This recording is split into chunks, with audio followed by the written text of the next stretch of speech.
Welcome to the Knitted by Whitney YouTube channel. You will have noticed that I have a new intro. I also have a bit of a familiar setup, but it is slightly different. And I'm going to be doing a bit of a different style of podcast, so things are a-changing around here. I have been thinking a lot about my channel, specifically the podcast, and how I want to do things around here, and I've made a few little tweaks. So welcome to the Knitted by Whitney podcast. And this, I'm not sure what number it is because I've been doing this for a little while now, but I'll have the number in the title. But I am very happy to be back here. I am in my living room, which is where I used to film the podcast. But for a while, you will have noticed that I've been in our bedroom instead. And that's just because we rearranged our living room because we were getting rid of our pellet stove, and I just didn't have a space to sit in our living room that was aesthetic. So I kind of moved to our bedroom for a little while, and I was really enjoying that because we have a mirror in our bedroom, and if I put my phone in front of the mirror, I could see what I was doing in the video. So I don't have that option out here, so I'm a little blind, but I may flip back and forth between filming locations. Maybe I'll find a new filming location. I don't really know. But for today, I'm going to be filming out here in the living room. We recently got a second bookshelf, which is why there's some of the same books, but maybe some new decor that you might notice. But welcome back. I am very happy to be getting back to some normal content. My most recent podcast episode was actually the last video in my knitted wedding series. I loved doing that series, but by the end of it, I was pretty ready for it to be over and done. And I loved sharing all of my wedding knits with all of you. But as soon as I finished my last wedding related project, I was so happy to just step back, take a breath, and focus on something different.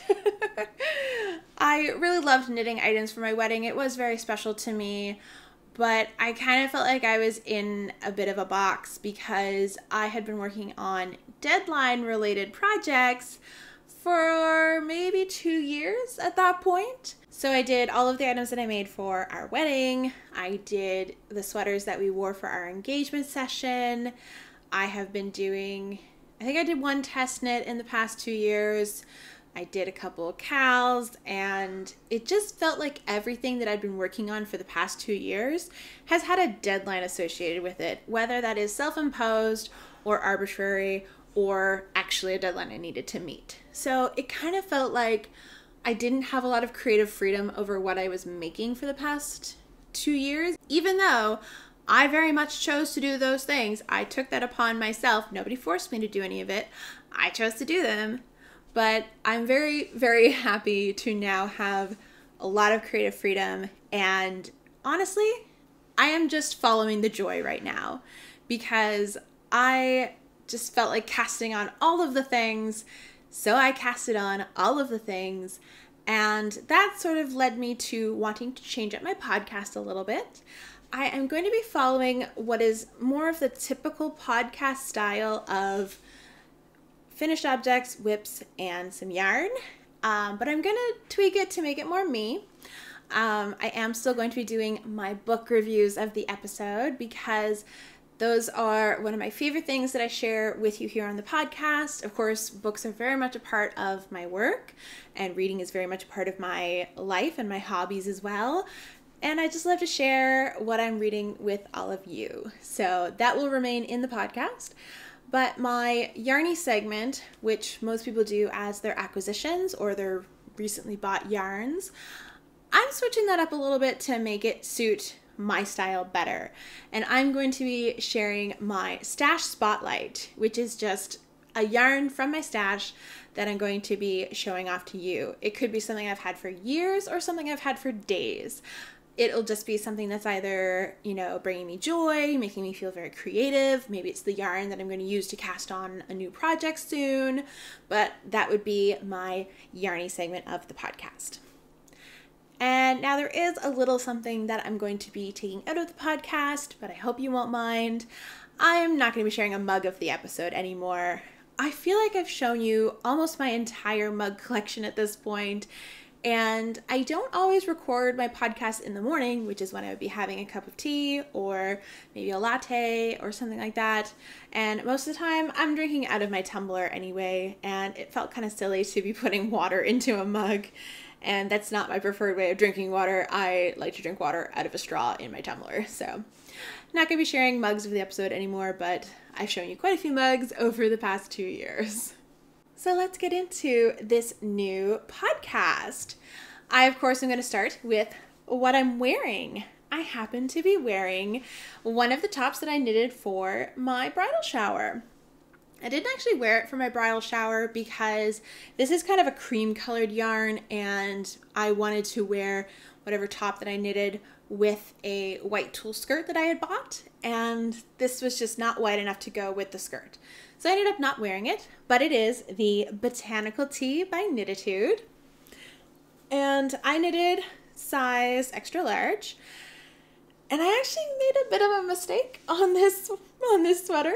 I actually forgot to do one of the repeats after you split for the front and back of the top. So this is actually a cropped version, and it's more cropped than my original versions that I have that I knit using Lion Brand True Boo.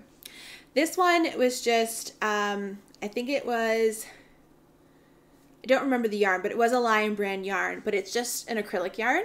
And I happened to be looking in my drawer this morning trying to figure out what I wanted to wear because it was kind of chilly out today. And I had this in my drawer almost right next to this burgundy blouse that I have. And I just thought, I kind of like those two together. I should try that on. And I tried it on and I loved it, and I wore it to work today, and I actually wore it for a little reel that I recorded earlier today, which is probably out now on my Instagram now that this video is out, so you can go over and check that out. So I do have one finished object to share with you. Technically it could be two, but I'm counting it as one because it is a set. I have made the antler toque and the antler cardigan. These are both patterns by Tin Can Knits. The toque is a free pattern, but the cardigan is a paid pattern. And I knitted these for a friend of mine who is expecting a baby this month. And I was very, very excited to knit this for her and her husband, because anytime somebody I'm close with has a baby, I love to give a hand knitted gift. Usually I do a baby blanket, and that is because I have a really great baby blanket pattern in my arsenal. I actually knitted one for my cousin who was expecting a baby. She has since had the baby. And I gave it to her about a month ago. But that's my bear blanket pattern. I'll include a picture right here I'll include a picture right here. I guess it's on that side. I'll include a picture right here so you can see what that looks like. But that's usually my go-to pattern because it's so fun. It's pretty simple to make. It is a little fiddly when you get to like the ears and everything. But I also knew that it would be a great gift to give my cousin because she's also a knitter, and it's one of those things that a fellow knitter could make a baby cardigan. But I find that the bear blanket is usually quite a showstopper, so that's why I knitted that. But it's quite a big thing to knit for something that I need to mail because my friend who's expecting this month does not live in the same province as me. She lives out west, and I need to ship this to her, and this is much easier to pack than a blanket. But I was very excited to knit this for her. I used Universal Yarn Superwash DK Tweed. I might have gotten those words in the wrong order because it's a very long yarn title, but I'll include it on the screen here as well. I used the color Pine. I had this yarn in my stash, and it was left over from when I knitted a hat for Doyle. Not the same pattern, but similar. The hat that I knitted for him also had cables. but I wanted to do a little hat to go with the cardigan because I had so much of this yarn left over that when I was almost done the cardigan, I realized I still had quite a bit left, and I really kind of didn't want it kicking around in my stash anymore, so I decided to cast on the hat pattern as well and finished both of them relatively quickly.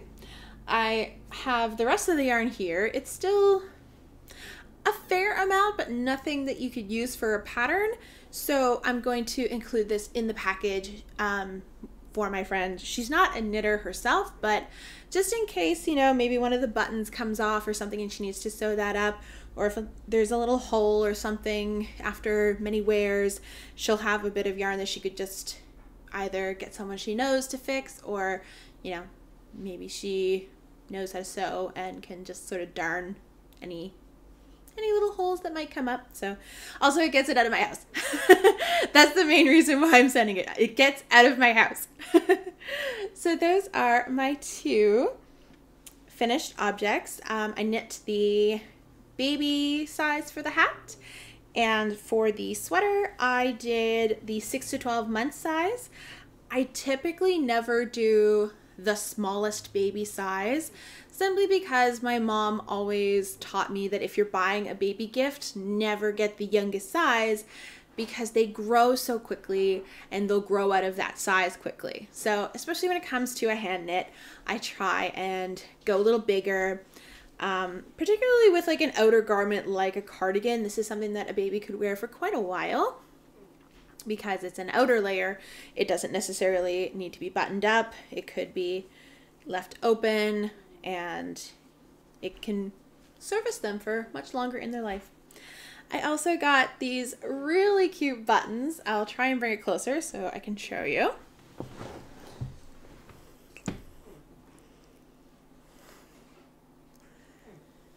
But these are little, I think they're coconut shells that have a little deer or an elk stamped on them, and I just got those from Etsy. They were from a Canadian person on Etsy, so I didn't have to pay any crazy shipping fees or anything, so I was very happy about that. But I really liked it to go with the cardigan because it is the antler cardigan, and it does use this antler style cable knit. So I just loved having buttons that kind of matched with the rest of the cardigan. So both of those items are now washed and blocked. I only need to do one little thing before I send them out, and that is I need to attach my tags. So I've had these little leather tags for a while. I'll include a picture because I know you can't see them. But these just wrap around the edge of a hat, and I have little grommets that go through and hold it on. But I recently got some fabric tags that I can then sew into garments, and I'm very happy about that because I wouldn't necessarily put a leather tag on the neck of a sweater. It would look kind of odd, so I'm very happy to now have some fabric tags. So those are my finished objects. Let's move on to whips. And uncharacteristically for myself, I have 3 whips. It is very unlike me if you have been around my channel for a while. I am usually a monogamous knitter, but I was following the joy and I felt like casting things on, so I casted things on. And I'm very excited about what I'm working on.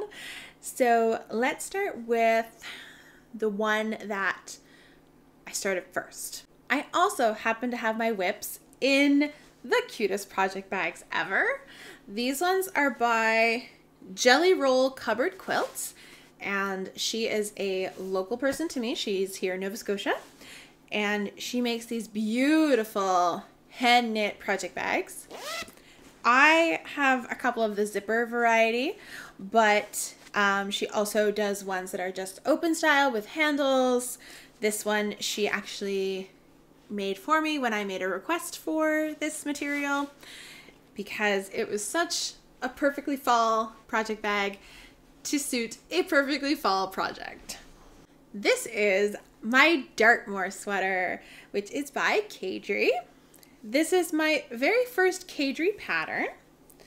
It might be a little creased from being squeezed into that project bag for a while, I kind of put it on hold to finish the baby sweater as quickly as I could.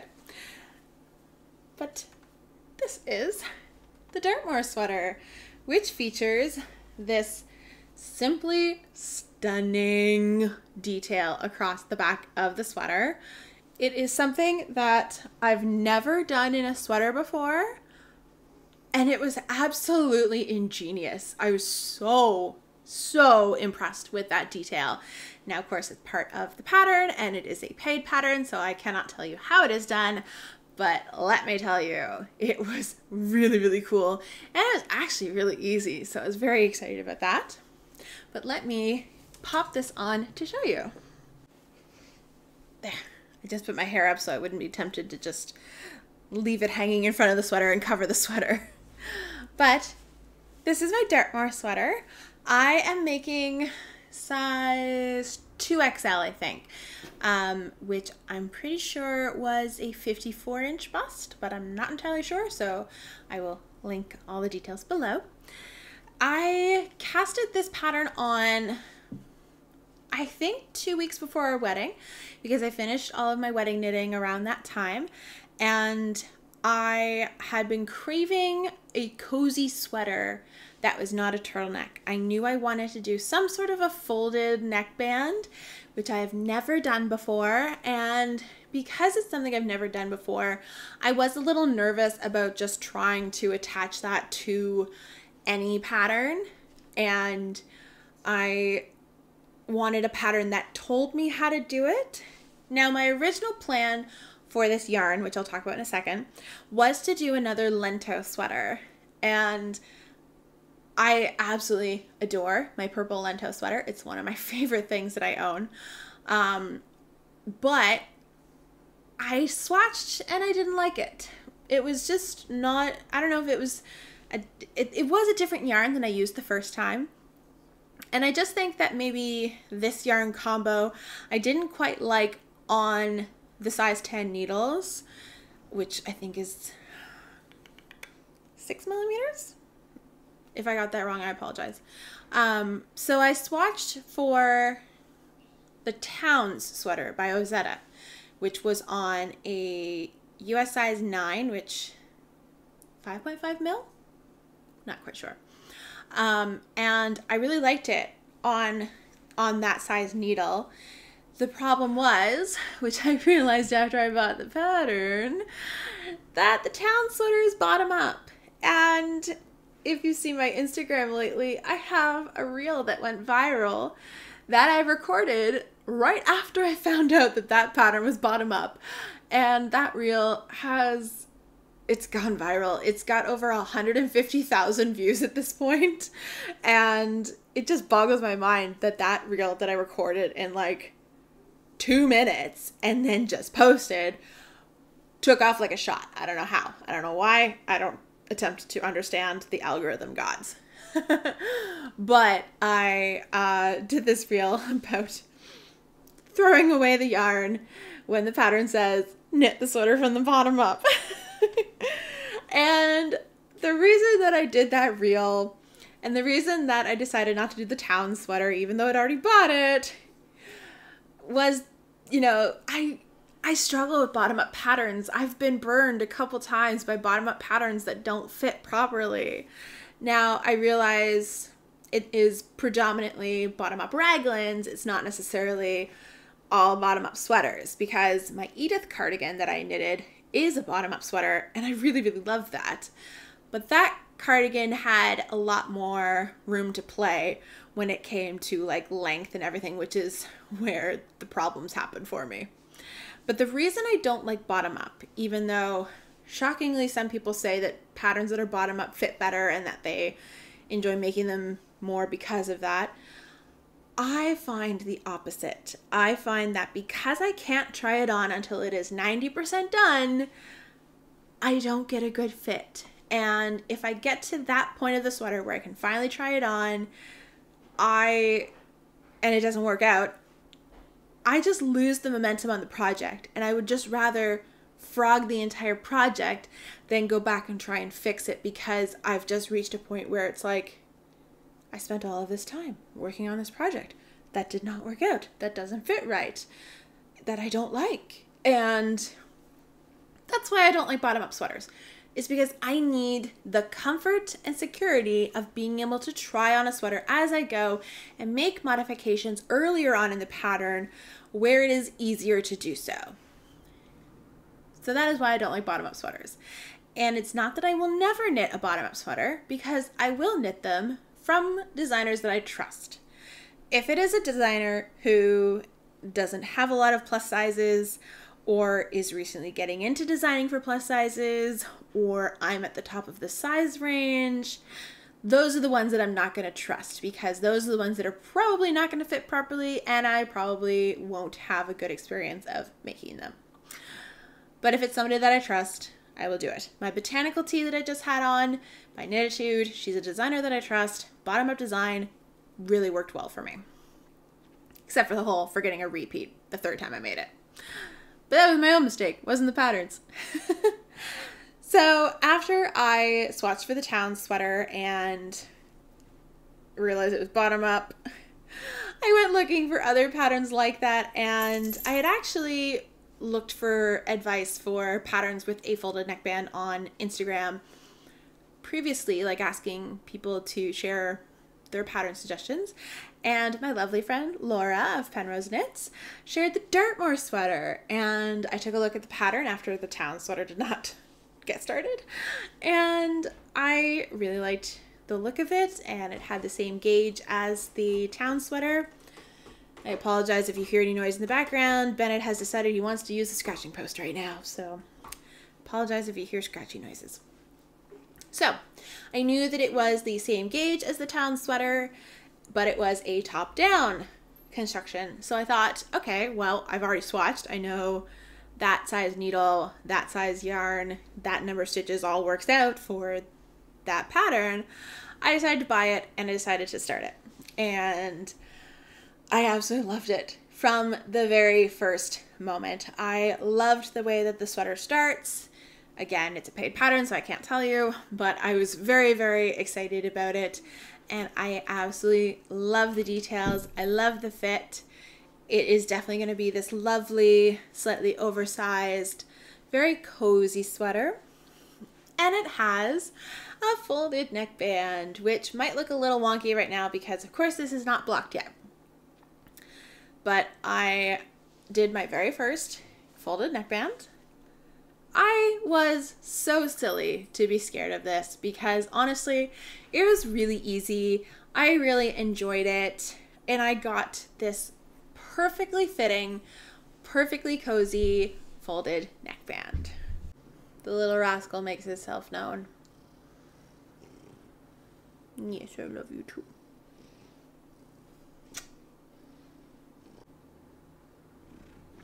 I guess this is Bennett's podcast now.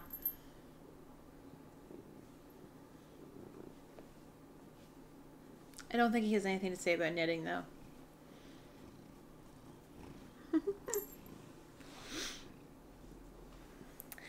Anyway, we shall cuddle later. Here you go. There you go.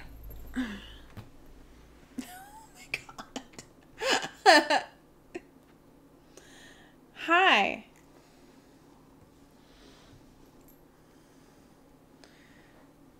Well, I guess I just need to talk over a cat right now. I am using 2 yarns held together, the first of which is Fleece Artist Vine in the color Swift Fox.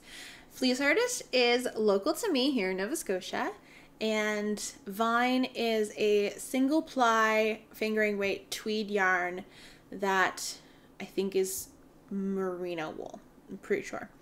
And I'm holding it with a strand of Knitting for Olive mohair in the color Rust. And this is my first time using Knitting for Olive. A lot of people that I follow online rave about Knitting for Olive, and to be honest, it's just okay. I expected more from them considering they are a bit of a luxury brand, but one of my local yarn stores carries it, so it was easy for me to get and easy for me to color match with the Fleece Artist. And it is that perfect rust color that is very much one of my favorite fall colors. It's like my favorite fall leaf color. So I picked it up and chose to use it for this pattern, but in general, I don't find the knitting for olive is all that great. If I was to pick a mohair that I find really, really nice, my favorite one that I have used is actually Hedgehog Fibers Kid Silk, which is the light purple yarn that I used for my Lento sweater. And that has got to be some of the softest mohair I've ever felt in my life. I could not take that sweater off when I first finished it because it was so cozy and lovely. But to be fair, I haven't blocked this yet, so I don't know if the mohair will soften up a bit more once I block it. But for now, it is not quite as soft as I expected knitting for olive to be, I'm going to be honest. The amount that you see on me of this sweater so far, this is only one skein of the Fleece Artist Fine. It has a really impressive yardage, and I have 3 skeins of it. Now, unfortunately for me, Fleece Artist is not the best at matching dye lots, and I find that unless you buy it all together at the same time, the next time you go to get it, it's going to look completely different. Because that's happened to me twice with their yarns. The first time I had these bundles that were dyed kind of like a sunset-y color, and I had a pattern picked out and I went to knit that pattern, or I was prepping to knit that pattern. I was just winding up my yarn and I found that I didn't have enough, so I ordered some more from them, and this was like very early on in the pandemic. Bye, Bennett. And when I got an extra skein sent to me, it looked completely different, and luckily the folks there are absolute sweethearts.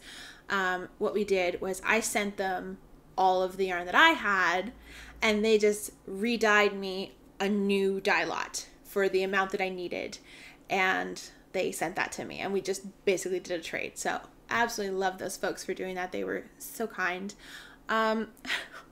But I ended up selling the yarn anyway. And that was because once I did up a swatch, I realized the color of the yarn was the same color as my skin, and it looked terrible on me. It really washed me out. It was not a good color for me at all. So I ended up selling that yarn to somebody else who has hopefully given it a very loving home.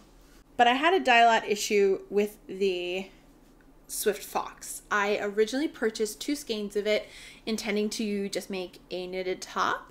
And I've had it for quite a number of years, and eventually I realized I think I want to do a sweater. I'll buy a 3rd skein, not realizing that there would be a dye lot problem. And when I brought the 3rd skein home, it did not match.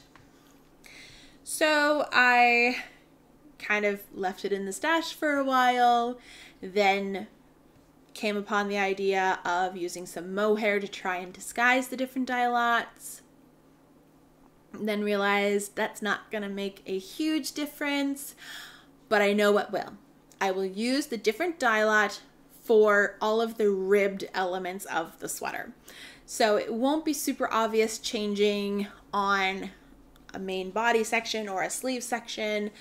I did not have the time or the patience to do helical knitting, especially because I was going to be only having 1/3 of the entire amount of yarn as this different color, and I just really didn't quite know how to make it work. So I chose the easier option for me that required way less effort, and that was to just knit all of the ribbed sections with that different color. And the reason that I figured that that would work is because the Dartmoor sweater has some really long sections of ribbing on the sleeves and on the hem of the sweater, so I can really get away with using it for about 1/3 of the sweater, including the little folded collar, which if you have a good eye, you might notice is a slightly different color than the body of the sweater. Let me take it off and I'll show you a little closer.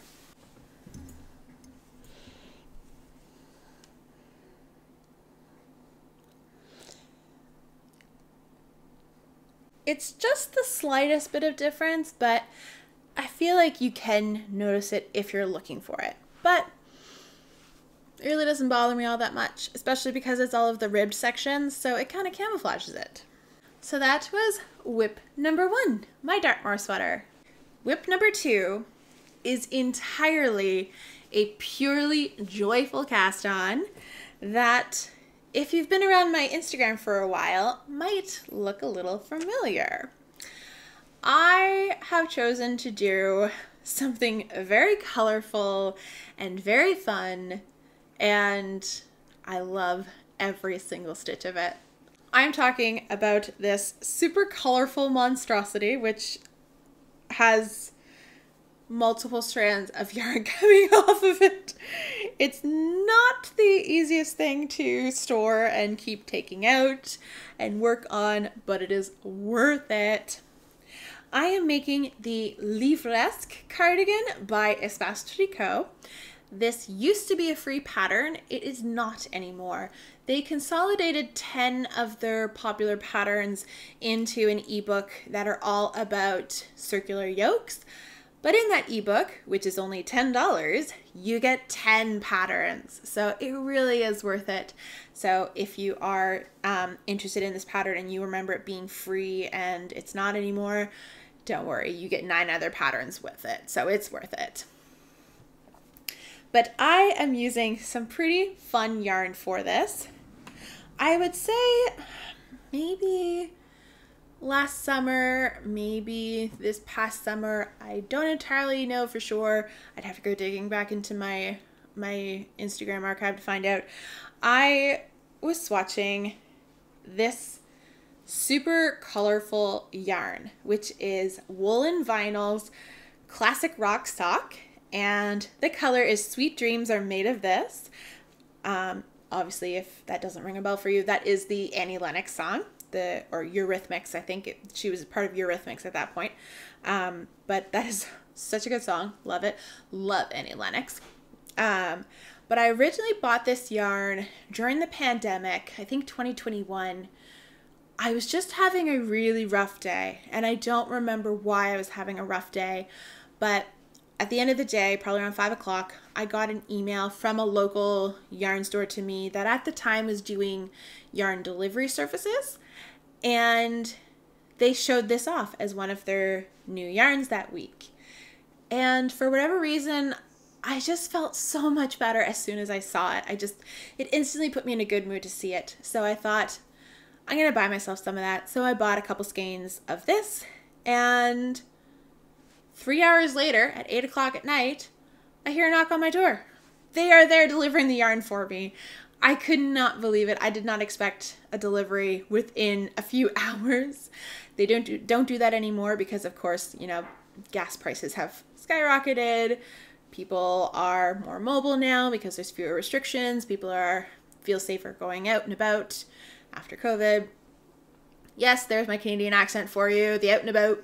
Although I don't say oot in a boot, I say out in a boat. So it kind of sounds like a boat on the water, but I do not say a boot. Don't believe people when they say the Canadians say that. We really don't. But anyway, little tangent there. I bought this to make myself feel better. They delivered it that night. And I thought to myself, I'm going to save this and I'm going to make something that is going to be my cheer up shirt. Now, I thought at the time that I would do just like a fingering weight, maybe a t-shirt or 3/4 length sleeve top. But then it sat in my stash and I hadn't made anything.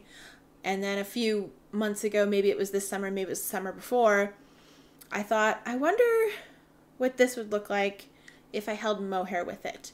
It must have been this summer because I feel like I got inspired by doing my lento.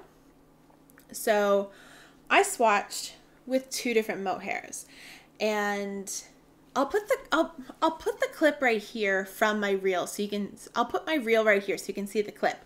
But I swatched with 2 different color mohairs. I did this like really pinky purple. Then I did like a strip of just this in the middle. And then I did the second half of the swatch as like a teal. And a lot of people thought that I should just do the purple, but then I showed the teal and people were like, oh my God, I never thought of it with teal. It looks stunning. And I thought, right? And I had such a hard time deciding which mohair to use because I thought I would do something like the lento.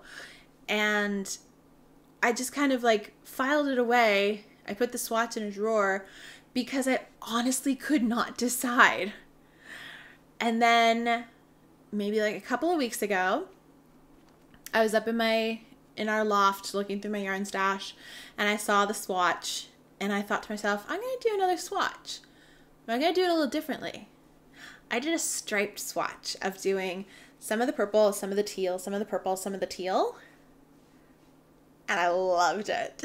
So I decided to cast on then and there. I decided to do a cardigan because I was already working on the Dartmoor sweater. And I felt like I would get a little more wear out of it as a cardigan because I thought to myself, this would look so good with like a white t-shirt and jeans, or with a black skirt and top, maybe like a black sheath dress, any sort of like one color solid dress. This would look great with. And like this was at a time, like this was like beginning of the fall, and I was like trying to think of like fall outfits that I wanted to wear, and one of the things that I really thought about wearing was getting a knitted tank dress, like midi length tank dress. Still haven't found one in my size. I tried on a couple, but none of them like really were what I was looking for style wise, and some of them weren't there fit wise. So I still haven't gotten one yet. It's on my list of things that I want to buy at some point. But I thought like this would look so cool over just a plain black dress. It would just give so much drama and impact. So the mohairs that I used for this, I am down to, I think this is my second ball of the teal that I've joined, because it's a lot smaller than the blue, or sorry, it's a lot smaller than the purple. The purple is the Scranton Stitcher. She's one of my favorite indie dyers. I highly recommend her yarns. They're so beautiful, and she comes up with such fun colors. She also has very relaxing pre-orders. If you are interested in buying her yarn, she always leaves her pre-orders open for a long time. I think when I bought this, it was her favorites collection, and I think her favorites collection was open for like 3 weeks. So it gives you a lot of time to go look at her site, see which of her yarns that you like, and take your time deciding what you want to buy, versus the more popular yarn dyers like Explorer Knits or Red Dwarfs, and those dyers love their yarn. Trust me, I love their yarn, but it is a heart attack anytime I want to order yarn because the pre-orders go so fast sometimes, and it's so hard on the mind and the body. So I love the Scranton Stitcher simply because it's so relaxing to order from her. She's one of those dyers that she is at that point where she is popular enough that a lot of people know about her stuff, and I'm very happy by that because her yarn is beautiful, but she's also small enough that she hasn't reached that level yet. It could also be her business model that she chooses to do things that way. I'm not entirely sure. But this is her mohair. I don't think it has a fancy name. I think it's just like Scranton Stitcher mohair. And the color is Groovy Kind of Love, which is from her Love Songs collection. I think it was the Silly Love Songs collection. It originally came out around Valentine's Day last year, and she brought it back for her favorites this year when she was looking to do a favorites collection earlier this year in the summertime. She got everyone to vote on what ones they wanted to see back, and I was so happy that this one came back because I knew I wanted some of this. Actually, I think my mohair I originally ordered. Yes, I did. I ordered the mohair when the collection originally came out, the Silly Love Songs collection. And I got in on one of the last days of her pre-order because it took me a while to decide what I wanted. But I bought some more of this on fingering when she brought her favorites collection out recently. That's what it is. I'm trying to think of it in my brain. Anyway, I think this is one of my favorite purples that I have ever seen, other than like the purples in my Lento sweater. But it worked so well with the woolen vinyl.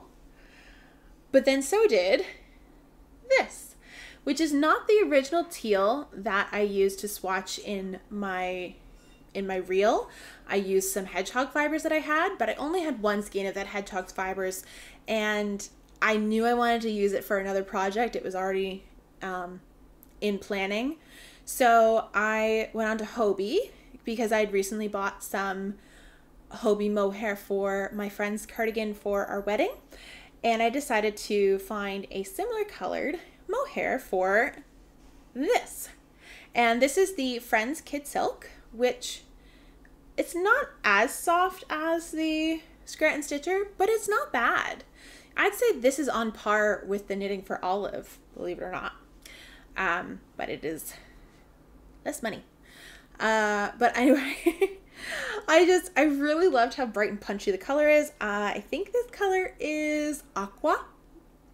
And I really love all of these together, and I honestly could not choose purple or teal. So I have chosen to do both, and I have chosen to do stripes of 4 of each color. So the Leibowitz cardigan is technically a worsted weight pattern that uses size 6 needles, which I think is a 4mm. I should really brush up on my US needle size versus millimeter sizes. But I thought to myself, I don't like knitting on a tight gauge like that, so I decided to use the same needle size for this yarn, and I didn't even swatch, which is so unlike me, but I was just so excited to get this started. It's a cardigan. I didn't have a problem if it was going to be too big. I knew it wasn't going to be too small because I chose a size larger than my bust size. And I just, yeah, I got going on it, and it does take a while to do the rounds at this point because I've got a couple hundred stitches at this point. I'm getting close to the split for sleeves, but I'm not there quite yet. But I have adored working on this, and I was actually working on this project the week of my wedding, and the post that I made during that week where I talked about the anxiety that I had for my wedding and the fact that I just had a bit of a breakdown the week of the wedding just because of the stress and the anxiety and everything. The way that I got myself through that was working on this sweater, and it just gave me so much peace of mind and so much joy to just work on something really colorful, really soft, really just cozy and happy. So this woolen vinyl yarn, it's already living up to its potential that it started with, which is being my cheer up sweater. Even in whip form it is. So right now it kind of looks like a bit of a cape, but I can do a bit of a try on. It's all crumpled up, and I've got lots of strings hanging off me because I'm just trading yarns as I go. I'm not cutting any yarns, so it is a bit of a tricky one, but it is going to be fabulous when it's done. Yeah, it's being very awkward right now for the try on because it's on cords, it's on my needles, and I don't have another cord easily at my disposal to put it on to spread it out, but this is just going to be fabulous. So because I think I have a bit more of the blue than the purple. No, I have about an equal amount of both. I've decided that I wanted to do the edging in blue because I kind of it's kind of like the whole Sleeping Beauty thing. Blue dress, pink dress, blue dress, pink dress. I'm Merriweather, make it blue. So I chose to do all of my ribbing in blue, and my neck ribbing is a little smaller than the pattern suggests, and that's just because I was trying to match the size of the stripes that I've done. I don't know if I'm going to do the same for the front button placket or the sleeve cuffs, but I don't know. I didn't want a really big ribbing at the neck. If I change my mind, I can always go in and add more to it, but that is my second whip, which is my Leibowitz cardigan. Again, this one is also in a Jelly Roll covered quilts project bag.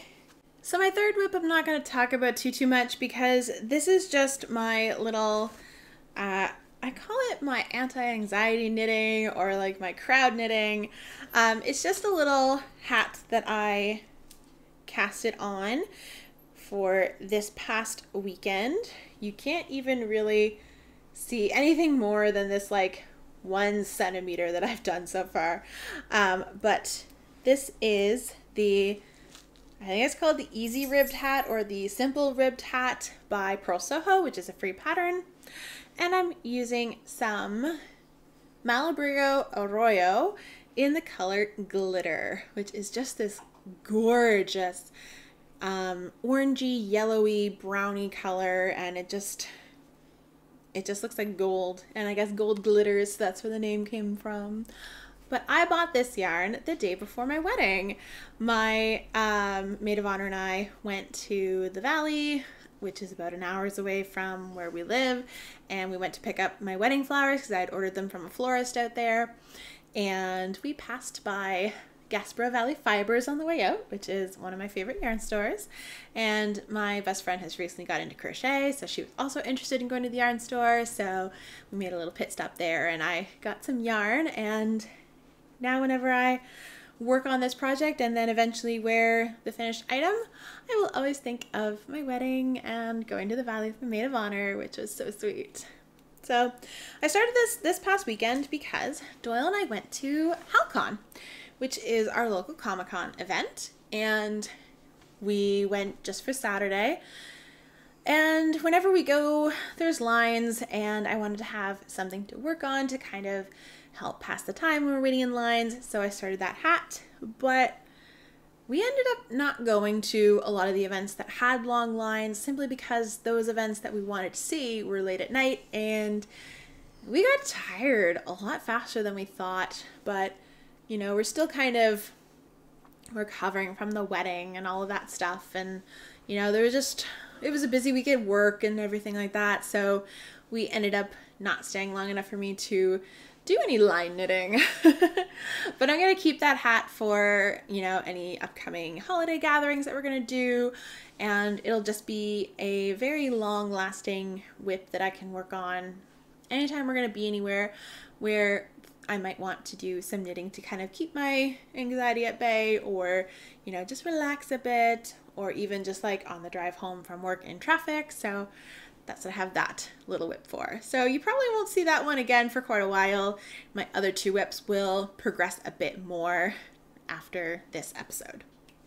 So speaking of HalCon, one of my favorite things about HalCon is the vendor floor, which is where they literally have hundreds of vendors, maybe not hundreds, maybe 800 vendors that all sell unique stuff. And it's one of the few places around here that you can find really nerdy stuff, especially if you're into like niche nerdy things. So one of my favorite things that I got this year was, I'll put a picture of it here, this print of James Marsters as Spike in Buffy that I then got him to sign because he was at HalCon this year, which was super cool. He's been one of the potential guests for many years, and he finally made it this year along with Juliet Lando, who plays Drusilla on Buffy. So we had Spike and Drusilla here this year.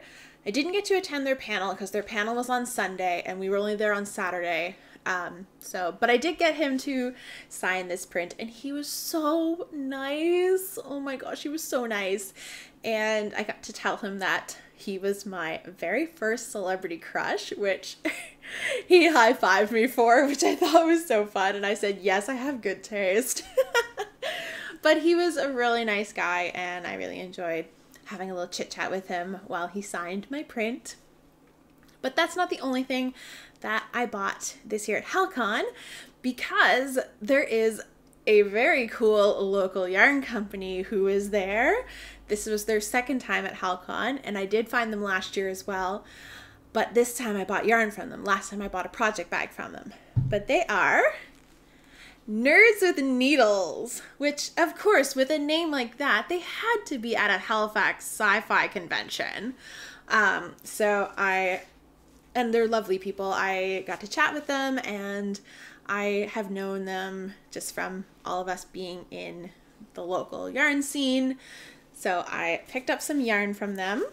I picked up Phoenix, which is this absolutely glorious fire-colored yarn. Goes from a pale yellow to a darker yellow with speckles to the bright orange, and then of course to like the really bright fire red. I'm very excited with this because this is going to be used in an upcoming project that I'm going to be working on, along with, sort of, this one, which is Dragon Scales, and this one was the gold version of Dragon Scales. I really love the change of color on this one. It kind of has like this dark gray, almost charcoal with like a green tint to it, almost to like this really light golden yellow, but kind of like with this greeny, like mossy green kind of tone over top of it. And the reason that I got these two yarns is because I have another friend expecting a baby. So I have some baby knits that are going to be worked on very soon. I might not get both projects done, but my original thought was an intricate color work sweater. I have since dialed back my plan, and I'm only going to be using the Phoenix in that sweater. And I found a pattern, I can't remember if it's free or paid, but I found a pair of pants for a baby using this same size yarn, and I think I have just enough to make them. So I'll be making a pair of baby pants with this yarn, which I think would look really cute. The parents of this baby are very big D&D fans, and I thought it'd be very fun to get a D&D themed yarn for them. So I picked up Dragon Scales naturally, and then Phoenix. And Phoenix, I'm going to be using a yarn as a base color. This is going to be my secondary color. And my base color is like a cross between navy and dark purple. So this is going to look so good against that color yarn. And I'm very excited to see those colors emerge. But coming up with the pattern is a little more challenging. I'm using Strange Brew by Tin Can Knits. And I'm kind of trying to create my own colorwork yoke pattern, but it's a little more challenging than I normally do for patterns. I will never be a knitwear designer, although saying that, I do have a colorwork headband pattern for free on Ravelry. I knitted it and wrote up the pattern years ago, so it's not even anything decent. It's free if you're interested in it. But I made that pattern because I couldn't find a stranded colorwork pattern that I felt was easy enough for me to try to learn colorwork at the time, so I created that pattern. I have graduated since then, and I'm better at doing other colorwork knitting, but I still find creating a pattern very daunting. So especially when it comes to a sweater that involves increases, and you know, I don't just want to like start knitting it and then have to unravel it and start again, because I'm on a bit of a deadline with this because the baby shower is coming up soon. So I want to just like get this done. But I need to get over my fear first. Once I start this and once I have a game plan, it's going to fly by. I'm not concerned about that at all. I'm concerned about how long it's taking me to just write up this colorwork chart for myself. So I'm on the right track. I have some help from other motifs that I've found in other projects, but I will get to work on that soon. So there are my finished objects, my whips, and my stash spotlight. So let's get back to a part of the podcast that I normally have, which are my book reviews. Now, I've been doing quite a bit of rereading lately. I'm currently rereading ACOTAR, which is like my 4th time reading it, so I'm not going to go into that one because I've gushed about that one on this podcast before. And I have recently read some library books. I guess I could talk about this as one of my books. I read a series from the library that was highly recommended by a friend of mine. It was the Neon Gods series by Katie Robert.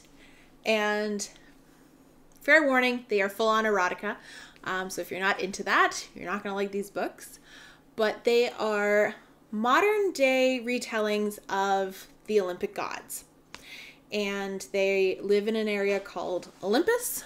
But the series is called Dark Olympus. And it starts with Neon Gods. Neon Gods is the first one.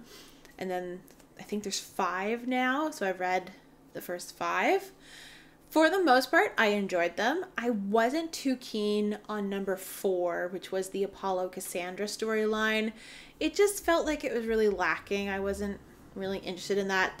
The plot that went with it wasn't all that exciting. It was actually kind of dull. But then it picked up again with book 5. So it's a great series if you like erotica and you're interested in the Olympic gods and you like fast-paced books. Like, there's a lot to love about these series. But my favorite thing about this series is that there is amazing representation. So not only are there people of color, people of different gender identities, people with different sexual identities, there are also different body types. So at least 2 of the characters in the so far 5 books have been plus-size female characters, which, yay! Awesome! Love that so much. So that was kind of why one of my friends recommended this series to me, and that's why I picked up the series. But I love it for so much more than that. And honestly, it's just great. If you don't mind erotica, like I'm not sure what everyone's reading tastes are like. I have friends that are also fully on board and like reading erotica, but I know it's really not everybody's cup of tea. But if you like that style of romance novel, I recommend these books. They have been so fun. They're not all winners, but they're not all duds either. Like they're mostly really, really good. So that's my first book recommendation. I have had trouble with Katie Robert books in the past. I read her book Court of the Vampire Queen last year or the year before, and it is probably one of the worst romance books that I've ever read. It's an erotica book as well. It's probably one of the worst erotica books ever. But that's because it had a lot of tropes that I don't like at all. So I found that one really, really not good. But Katie Robert does usually put trigger warnings at the beginning of her books too. So you get fair warning if there's going to be something in that book that might upset you or that you just might not want to read. So there is usually a disclaimer at the beginning of the book in case that's not your cup of tea. But I do also have a physical book to share with you today. I haven't dug into it yet, but I'm very, very excited to start flipping through this book. But I really wanted to show it off because it is Hidden Nova Scotia. This is a new book that we got from work, so this is my work copy. I checked it out, don't worry. I actually went through the channels and everything. I am the person who orders the new books at my work, so I'm usually the first one to see our new books, and I get to jump the queue because I know what I'm going to be processing to put on the shelf, so I can put myself as first and hold for that book. But this is a brand new book that just came out this year, and it's all about interesting places in Nova Scotia that you can go check out. Most of them are either abandoned or they are off the beaten path, so they are, in good shape for exploring. They are usually historic in nature. For anyone that doesn't know Nova Scotia history, we have typically been a military base over the past 150 years. We are also the gateway to the rest of Canada when it comes to transatlantic travel. So we have this amazing museum in Halifax called Pier 21, which was originally the place of immigration to Canada from Europe. So there's amazing history at that museum, and it kind of gives you a really great indication of how people came over to Canada during that time. It covers, I think, like the early 1800s all the way up to the 1970s. Like, it was used up until about the 1970s, which is really incredible. But anyway, I digress. Moving on. A lot of the really interesting places in Nova Scotia that have historical significance usually have a military significance as well. So let me try and find one of them in here. I was just looking at one. You know, there's different military bases and lookout points, buildings, that kind of thing. I was just looking at one. Where did it go?